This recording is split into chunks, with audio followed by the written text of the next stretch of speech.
Hey, this is Odd Jobs 2, and it's time for another project. This time around I'm doing concrete countertops in my bathroom, but what's different about this one is I'm using concrete pavers. So follow along, you can see how it comes out, and decide if you want to try it at your house. I've already pre-masked all the mirrors. It's going to get really dusty, so what I'm going to do to prep the countertops, I'm going to leave the marble countertop there. I'm going to remove this side and I'm going to cut there so it's just flat. And there's a bit of a lip here, so I'm going to cut this so it's flush with the cabinets. So that's step one. Well, cut this with a dry tile saw. It's very foggy in here. It smells like fiberglass. So anyway, be advised, very dusty. Okay, the backsplash is removed, and no, that was not easy. I had to hammer and chisel it out. And I'm going to use a concrete cup wheel to smooth the edges here. Okay, I cut up the pavers in 16 by 11 inches deep pieces. Countertop's 22, so obviously 2 rows of 11, and I'll do it like a brick wall and interweave them. Also cleaned them, and also just hit them with 120 sandpaper just to take any of the little burrs off. So tomorrow we'll start putting them in. Okay, I don't know how you're going to be able to see this, but I have to make a template of the opening for my sink. So what I did is I just got some sheets of paper and taped them all together and turned off the lights and basically put a battery powered flashlight underneath there, so it would obviously light up the bowl and show me where all the edges are. So it's kind of like a reverse light board. So this is now my template to cut my stones for the sink, my pavers, and I'm going to come in probably an extra inch in all the way around. So that's that. Okay, I glued down my first 2 bricks. Everything is measured based off of this one right here underneath the stack of 3. So that is all spatially lined up the way I want it to be. I wanted to center on the sink rather than center like you would do traditional tile in a room. I didn't want a weird seam offset on the sink. So now that this is my control paver, so that's all lined up, and so now I've glued this one and this one down, so now that I can assure my geometry is right. So starting with gluing those 2 down, and then I'll start putting more down from there. Okay, I got this side all in, and that stone or paver right there is still really wet. I just hosed it off so you can see the color that's coming through on it, so you'll be able to kind of see what it's going to be like when it's sealed. So now we're going to start working on this side around the sink, which will be a pain in the butt. Okay, just got the holes drilled for the sink. Had to put extensions on this new faucet because obviously there's an existing countertop and another 2 inches or so of top paver, and I drilled the holes with this. It's a Lennox diamond bit and 1 1/4 inch. So faucet's about to go in. Okay, got the last pieces in. Backsplash is all epoxied in, and I'll start clear coating. Okay, this is with 2 coats of concrete sealer in it, so you can obviously see a lot of the color that comes out that wouldn't ordinarily you wouldn't see on a concrete paver. So anyway, a couple more coats to go.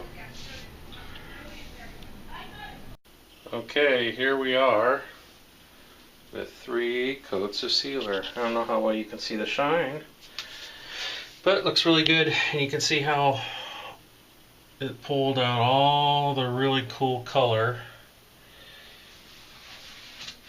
in the block. So I would say overall it came out awesome. And I'll also post a picture of a untreated block so you can get an idea of it. So, okay, now as a comparison, here's that basic paver, untreated, that you get at a Lowe's or Home Depot, and as I've already showed you the color that can come out of it if you work at it. Now this is 4 coats of sealer, high gloss sealer, and admittedly the pores on these pavers is they're pretty open, so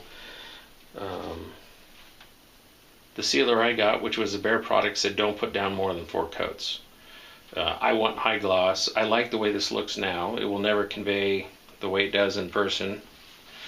It won't convey that way on video, but it looks really good. I may put a few more coats on it. I like the way it looks now. But in any event, a thinking out of the box project where you get some paver stones and do a countertop. Could be in a bathroom, could be in a kitchen. I mean, this is a really cheap project, and you're smart about it, you can get a really high-end look. Maybe thinking ahead, if I was to do it all over again, I like the beveled edge here.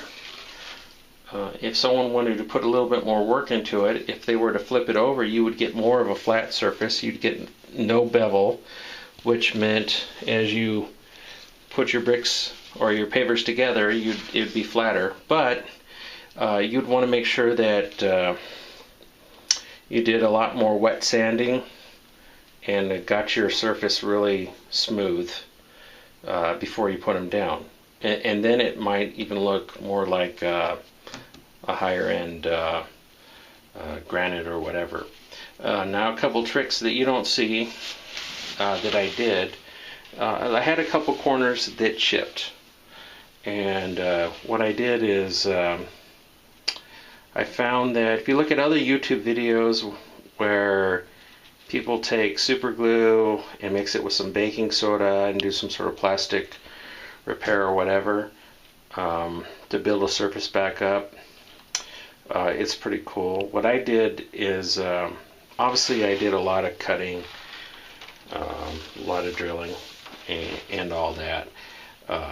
So I had a lot of concrete dust, and this whole corner came apart, and what I did is I glued that back together with epoxy, and then where there was a little bit of a chip, I took the concrete powder and I put it in there and hit it with some super glue, and then it sucked in like a sponge, and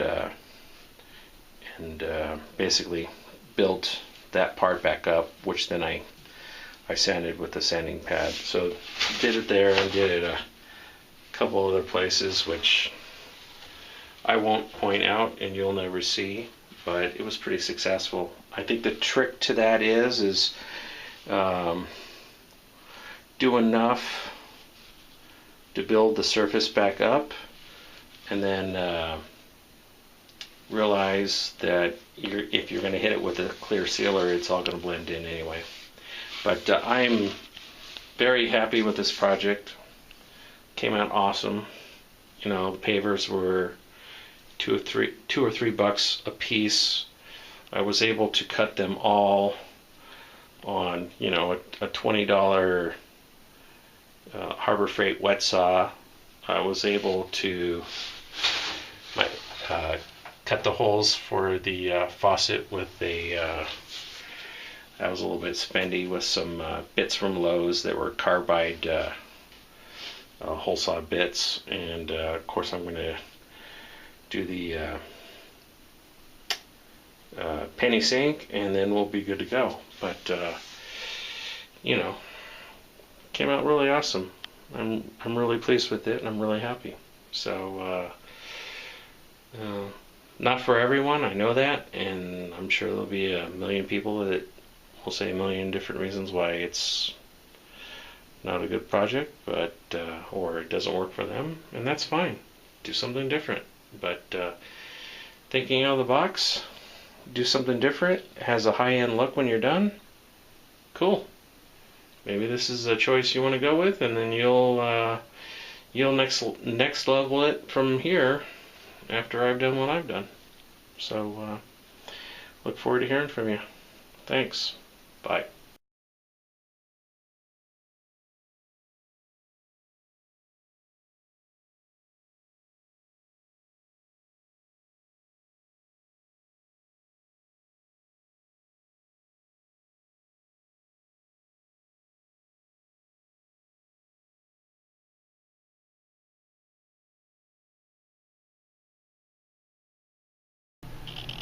Okay, I'm getting towards the end here, and I still have lots of construction dust on the mirror and such, so I'm just focusing on the countertop.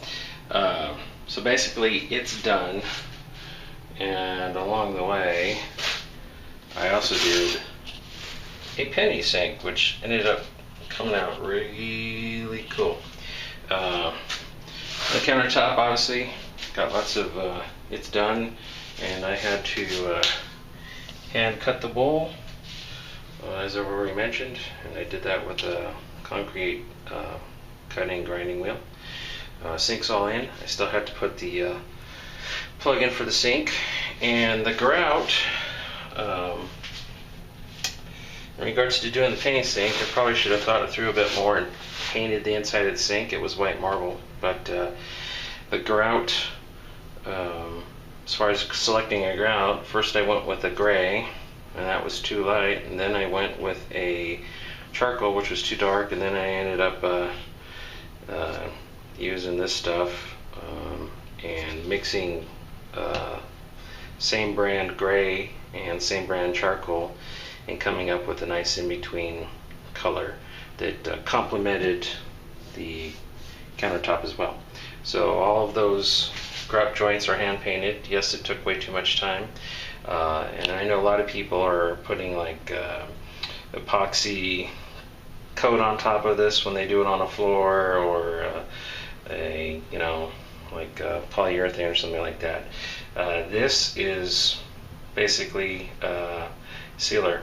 It's high gloss sealer, and first I had a test patch that I did on a concrete stone. I had extra concrete paver, and I glued pennies on that and sealed it, and then put another coat on, another coat on, another coat on, because I wanted to see what it looked like before I committed the sink to that. So this is 6 coats of sealer. You got to make sure you let it dry amply between coats, and the thing that gets tricky with sealer sometimes is as you build up more coats, at some point it can turn out to look white and milky. So you got to be cautious about that. So just build it up and just kind of don't overdo it. Because I really didn't detail this part of the project, let me just tell you how I did it. If you look at the pennies, basically, I started at the top and worked my way around and then worked down. Now, as you go down, the sink obviously tapers, and as it tapers, your pattern is going to change.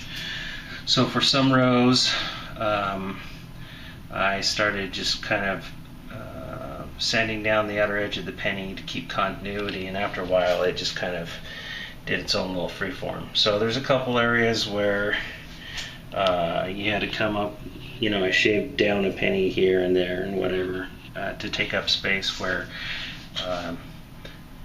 the pattern changed. That's just, since you're not working on a flat surface, that's just inevitable.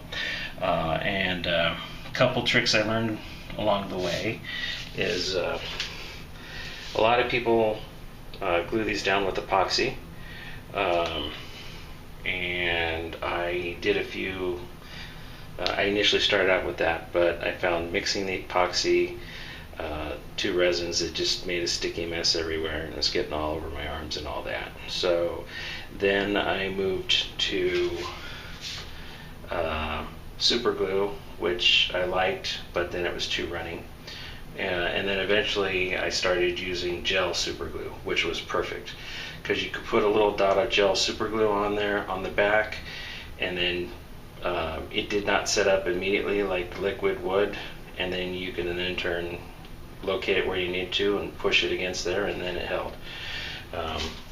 After I did all the pennies, I went around and constantly was looking for loose ones by just waving my hand around and tapping them, see if anything would bust loose. There's a couple ones that probably needed more adhesion, so then what I did is where there was some space in between the pennies, then I would take the thin liquid super glue, and then I would squeeze it in between the pennies, so then it would drip behind and create even better adhesion. So that's all working great. And there's a couple of things also I found is that sometimes you get some adhesive on the penny or something like that, and you can't get it off, and now it's like, okay, great, now I got a little bit of glob of glue or epoxy or whatever over the top of my penny, and when I clear coat it, it's gonna show up and look terrible. So what I did is I got smart, and I paint too. So this is a golden copper paint, and what I did is any penny that was stained or had an imperfection that I didn't think would look good under clear, I took this paint and painted a thin coat over the top of the penny, and did all that, let it dry amply, and then of course I started my sealing process. So any mistakes or imperfections or whatever I made along the way, I corrected before I buried them in sealer. So that should work good. I researched some other glues, and there's some people are using Elmer's glue, and then there's another popular one that I can't remember. I think it's something Bond or something like that, but inevitably reading about it on the back, it looked like that it's water based, and so if it's exposed to water later, it can reliquidate or turn back into a liquid, and then in turn you lose your adhesion. So knowing it was a sink and be exposed to water, I chose what I chose, and I think it should work good. So the countertop's essentially done. I got my paper off. I'll be doing some stuff to the mirrors later. That'll probably be in a different video. New sink is on. Cabinets are painted. I do have one piece I still need to do here. Remember the old countertop, it went directly on top of that. So I have a trim piece that basically I've got painted out in the backyard, and I'm going to glue it on this section so it looks like this was always the original design of the cabinet. So that's kind of that, and I'm getting near the end. Thank you.